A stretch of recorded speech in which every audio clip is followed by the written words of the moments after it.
এই যে সকাল সকাল উঠে দেখো আমরা জামরুল পাড়তে যাচ্ছি। আমাদের গাছে অনেক জামরুল হয়েছে, তো সবাই পাড়ার ছেলেরা পেড়ে নিয়ে চলে যায়। তা আজকে ভাবলাম চলো সবাই মিলে গিয়ে পাড়া যাক, জামরুল খাবো বলে, নিজেরা চাট করে খাবো এই জন্য পাড়তে গিয়েছিলাম।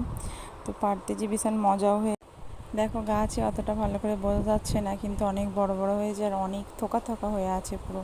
জামরুল খাবে আয়াত? আয়াত বলছিল যে বালতি নিয়ে জামরুল এনাও খাও। এই যে দেখতেই পাচ্ছ, দেখো গাছে মানে ভালো করে দেখলে বোঝা যাবে যে অনেক হয়েছে সত্যি। আর এগুলো অনেক সাদা সাদা হয়েছে, অনেক বড় বড়ও হয়েছে। মানে গাছে তো অতটা ভালো বোঝা যাচ্ছে না, কারণ অনেক দূর উঁচু, গাছটা অনেক বড়, সেই জন্য বোঝা যায় না। তো একবার হয়েছিল, মানে সেইগুলো পাড়া হয়ে গেছিলো, আবার একবার ওই যে জামরুল তো গাছে দুবার করে হয়, তাই না? হয়েছিল দেখো, এই যে কত হয়েছে কত সুন্দর, এইটা, কত বড় দাও বড় আমাদের হয়েছে। গাছে দাও।